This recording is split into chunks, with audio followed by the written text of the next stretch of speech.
Hello students, how are you? Welcome back to my channel. I am your science teacher Harshvardhan Halge, and today we are going to see our lesson number 8, winds, storms and cyclone video part 2. In the part 1 we have seen air exerts pressure, how air and winds exert the pressure while moving. Then high speed winds are accompanied by reduced air pressure, मतलब हवाएं जो है high pressure से low pressure की ओर बढ़ती है, वो भी हमने देखा। उसके लिए कई एक्टिविटीज भी हमने देखी, blowing over strip, blowing balloons, ये भी हमने देखा। उसके बाद हमने देखा एयर एक्सपांड्स ऑन हीटिंग, हवाएं क्या होती है, गर्म होने के बाद एक्सपांड होती है, बढ़ जाती है।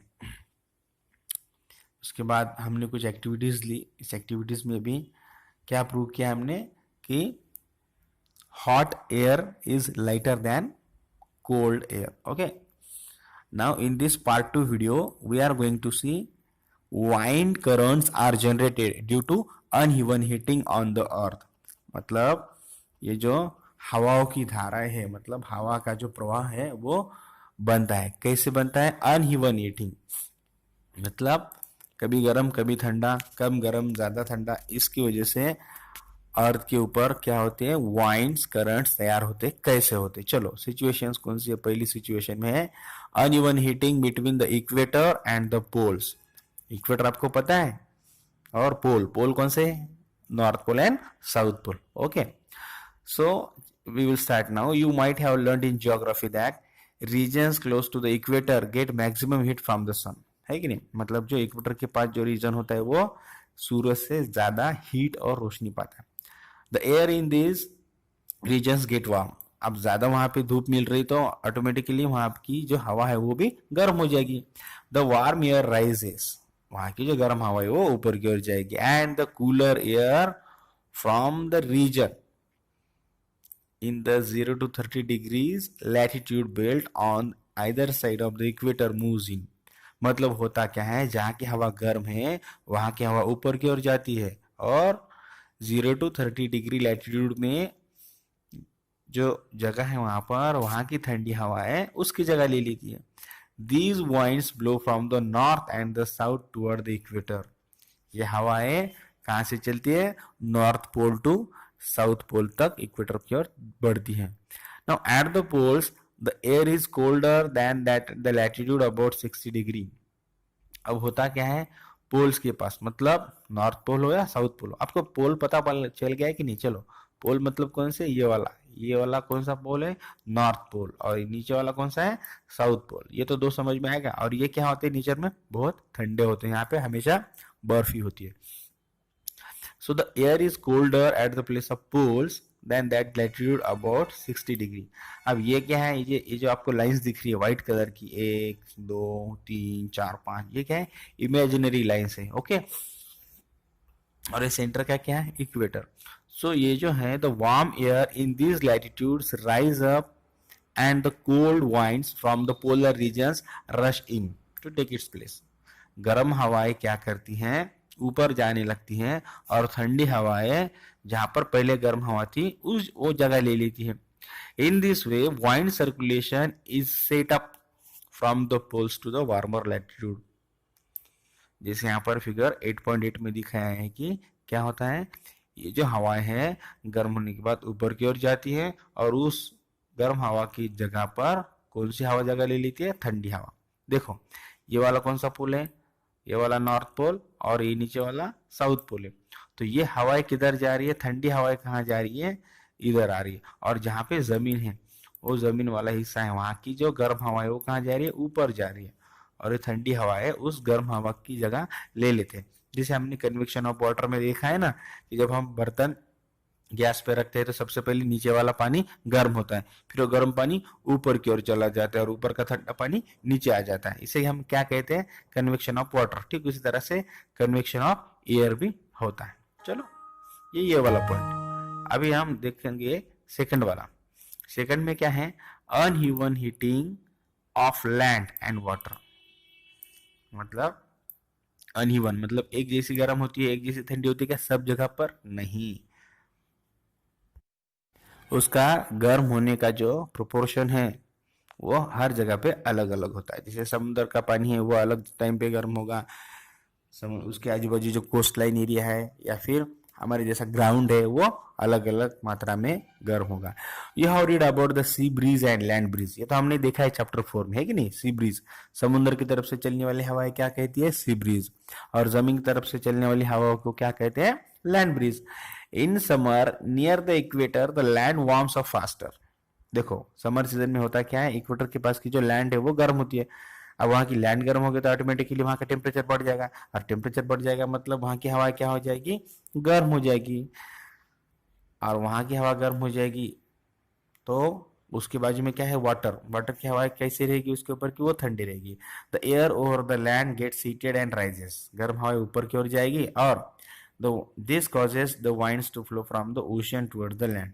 और समुद्र के ऊपर की जो ठंडी हवा है पानी की वजह से वो कहाँ पे आएगी, उस गर्म हवा के पास आएगी। दीज आर मानसून वाइंड्स, इसे क्या कहते हैं, मानसून वाइंड्स। चलो मानसून वर्ड कहाँ से आया, मानसून वर्ड आया अरेबिक वर्ड मौसम से। अरबी जो लैंग्वेज है उसमें जो मौसम वर्ड है जिसका मतलब क्या होता है, सीजन, उससे मौसम से बना मानसून। अब जैसे हमने देखा कि क्या होता है समर सीजन में क्या होता है कि इक्वेटर के पास जो जो लैंड है वो गर्म हो जाती है और वहां की जो हवा है वो ऊपर की ओर जाने लगती है, और फिर समुद्र के किनारे की जो ठंडी हवा है वो कहाँ पे आती है, इस जगह पर आती है। Now in winter the direction of the winds flow get reverse. अब इसका उल्टा होता है, क्या होता है विंटर में, it flows from the land to ocean. Winter season में जमीन जल्दी ठंडी होती है इसलिए वहां की हवा ठंडी हो जाती है, पर ठंडी हवा कहाँ पे चली जाएगी, टू द ओशियन, ये सागर महासागर के पास चली जाएगी। यहाँ पर फिगर 8.10 में आगे दिया है। चलो अब यहाँ को बूझो को क्या पहेली है, पहेली को एक क्या क्वेश्चन है, आई वंडर व्हाई द वाइन shown in the figure are not in the exact north south direction. हाँ चलो अब यहाँ पे जो लाइन से पिंक कलर की आपकी लाइन दिख रही है ना, तो ये पहेलू कैसे लगा कि इधर ऐसे क्यों फ्लो हो रही है। वेरी सिंपल है क्वेश्चन, मैं आपको बताता हूँ, इंटरेस्टिंग है।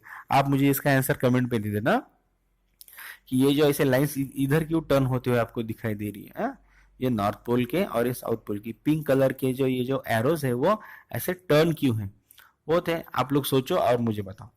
आप यहाँ पर बूझो को क्या लग रहा है, I want to know what these winds do for us. अब बूझो को लग रहा है कि मुझे ये समझना है कि ये हवा हमारे लिए करती क्या है, उनका काम क्या है। The winds from the ocean carry water and bring rain. उसका जवाब मिल गया। ये हवाएं क्या करती हैं, समुन्द्र से हमारे लिए पानी और बरसात लाते हैं। It is a part of the water cycle. Water cycle तो सबको पता है, बचपन में हमने सीखी है, बचपन में मतलब अभी तक हम सीखते हैं, हर क्लास में साइंस में सीखे थे वाटर साइकिल, है कि नहीं। वाटर साइकिल मतलब होता क्या है कि समुद्र की गर्मी की वजह से जितने भी हमारे सोर्सेस से वाटर के, वहां पानी का क्या होता है, इवापोरेशन। इवापोरेशन होने के बाद भाप होती है, वो भाप कहाँ जाती है, ऊपर जाती है, और ऊपर जाने के बाद जब वो बहने लगती है तो जहां पर उसको ठंडी जगह मिल जाए, बहुत सारी ठंडी मिल जाए, तो वो कंडेंस हो जाती है। Condense means the water vapour is converted into liquid, और फिर वहां से वो इतने भारी हो जाते हैं वो छोटे छोटे ड्रॉपलेट्स की वो नीचे की ओर आने लगते हैं जमीन पर, और उसको हम कहते हैं बारिश। Okay, the monsoon winds carry water and it rains. Monsoon wind जो चलती है, मानसून के जो हवाएं होती है वो अपने साथ पानी लाते हैं और वो नीचे बरसात करते हैं। Clouds bring rain and give us happiness. Farmers in our country depends mainly on rains for their harvest. There are many folk songs associated with clouds and rain, है कि नहीं, बहुत सारे ना। जैसे मराठी में भी बहुत सॉन्ग है, हिंदी में भी सॉन्ग है, काले मेघा पानी तो बरसा, आपने सुना होगा कि नहीं, लेकिन ऐसे बहुत सारे सॉन्ग है किससे, पानी से related. Sing and enjoy with your friends if you know such songs, here is one for you. यहाँ पर इंग्लिश का एक सॉन्ग है, चलो मैं आपको बता देता हूँ। चलो कौन सा सॉन्ग है, देखो। Roaring clouds across the sky tell us that monsoon's here. Dark and floating clouds then pour raindrops everywhere. Clouds make lightning flash overhead and irrigate fields with rain. Clouds make earth its fragrance spread when we wet with drops of rain rising from the ocean vast. Clouds fill up with rain. Rain to ocean back at last to mingle with ocean again. ऐसी है poem है. चलो नीचे की ओर हम देखेंगे. नीचे क्या है? जुलाई मंथ. ये क्या है? जुलाई मंथ 0.5 किलोमीटर और नीचे लिखा है 1.6005 फीट. यहाँ पर लिखा है ASL. What is mean by ASL? पता है आपको ASL मतलब क्या होता है? मैं आपको बताता हूँ. ये जुलाई मंथ है. 0.5 किलोमीटर ये क्या है? उसकी स्पीड है. किसकी? हवा की स्पीड है, वाइंड करंट की. अरे 1.600 फीट ये क्या है? उसका लेवल है, हाइट है. किसकी? ASL. AS मतलब अबव सी लेवल. हाँ, जो समुद्र का जो लेवल होता है पानी का, उसके ऊपर 1.600 फीट ऊपर है. किस महीने का? जुलाई मंथ का. और हवा की स्पीड क्या है? 0.5 किलोमीटर. ओके, यहाँ पर हवाई चल रही है. ये 10 mph. 10 mph मतलब 10 मीटर पर आवर. मतलब एक घंटे में कितनी हवा का स्पीड कितना है? 10 मीटर जा रही है सिर्फ. मतलब आराम से हवा ये चल रही है. Sorry 10 miles. 10 मीटर कहा मैंने. ओके, और यहाँ पर ये क्या है? वाइंड करंट से मतलब ये हवा का प्रवाह जिसे हम कहेंगे कि ये उसका रास्ता है, किस तरह से वो फ्लो हो रही है. यहाँ पर जो रेड कलर के जो आपको एरोस दिख रहे हैं ना, मतलब ये हवाएं यहाँ से शुरू होकर ऐसे इधर जिस तरफ एरो दिखा रहे हैं उस तरफ वो जा रहे हैं. एकदम स्ट्रेट लाइन है क्या? नहीं है. ये जैसे जैसे बह रहे हैं हवाएं वैसे वैसे हमको यहाँ पर एरोस लंबे होते हुए दिखाई दे रहे. अलग अलग जगह पर इनका स्पीड अलग है. यहाँ पर 10 है, यहाँ पर भी 10 माइल्स पर आवर, यहाँ पर 10 माइल्स पर आवर, यहाँ पर भी 30 to 40 mph स्पीड है. 30, 20, 10 अलग अलग जगह पे अलग अलग है. अब यहाँ पर ये क्या है? Uneven heating of land specially the Rajasthan desert generated monsoon winds from south west direction in summer. अब ये कहाँ पर? ये कहाँ से आ रही है? समर सीजन में राजस्थान से साउथ वेस्ट डायरेक्शन से हवाएं आ रही है. These winds carry lot of water from the Indian Ocean. Indian Ocean मतलब हिंद महासागर जिसे हम कहते हैं, उसमें से ये पानी लाता है. दूसरी फिगर यहाँ पर दी है. चलो क्या है इसके पहले हम देखेंगे. However, it is not always be happy ending. Rain often create problem.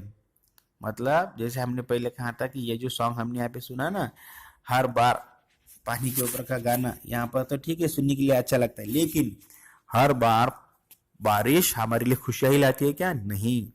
कभी कभार बारिश जो है ना, बारिश जो है क्या होता है? Rains often create problems. कौन से प्रॉब्लम आते हैं? चलो मैं आपको बताता हूँ. You can discuss the cause and solutions of the problems with your teacher and parents. कौन से होते हैं? चलो आपको पता नहीं है. बहुत ज्यादा बारिश हो गई तो उसके लिए उसमें क्या आता है? बाढ़ आती है कि नहीं. समुद्र में भी बड़े बड़े बवंडर्स आते हैं. जैसे हमने इस लेसन में हमको सीखने हैं कि वाइंड्स, स्ट्रॉम्स एंड साइक्लोन ये किसकी वजह से आते हैं? हवा और पानी की वजह से. In nature itself there are certain situations that can sometimes create disaster. Disaster मतलब बहुत बड़े बड़े संकट आते हैं. क्या आते हैं? And pose threat to humans. ये हमारे लिए बहुत खतरनाक बातें होती है. हमारे लिए तो होती है, उसके साथ साथ एनिमल्स और जो प्लांट लाइफ है उनके लिए भी होती है. अभी दो सिचुएशंस के इनके बारे में हम लोग देखेंगे. यहाँ पर कौन से दो सिचुएशंस है? थंडरस्टॉर्म. थंडरस्टॉर्म हम क्या कहेंगे? जिसको तूफान कहेंगे. थंडरस्टॉर्म मतलब बिजली के साथ गड़गड़ाहट, बिजली के गड़गड़ाहट के साथ बहुत जोर से बारिश आना. साइक्लोन यानी कि तूफान, या फिर हम कहेंगे उसको चक्रवात. यहाँ पर मैंने आपको बताया कि ये जुलाई मंथ का है. क्या है? जुलाई मंथ का वाइंड करंट है, किस तरह से हवा फ्लो हो रही है यहाँ पर दिया है. और यहाँ पे जनवरी महीने में है. ASL मतलब अबव सी लेवल, ये मैंने आपको दिखा दिया. देखो यहाँ पर इसका स्पीड क्या है? 10 miles per hour, 10 miles per hour, 15 miles per hour. ये कहाँ से कहाँ जा रहे हैं? देखो हम लोग यहाँ पे देख सकते हैं. ये कहाँ पर? पहले इसमें समर सीजन में राजस्थान इंडियन ओशन से आ रहा है यहाँ पर. और यहाँ पर फिगर 8.10 में uneven heating of land and water in winter generates winds from the north west. पहले इसमें कहाँ से आ रही थी हवाएं? साउथ वेस्ट समर सीजन में, और यहाँ पर विंटर सीजन में कहाँ से आ रही है हवाएं? साउथ वेस्ट से। अब ये जो हवाएं हैं that brings water small amount of rain in winter. अब इन हवाओं में क्या होता है? इन सर्द हवाओं में कुछ मात्रा में पानी भी होता है।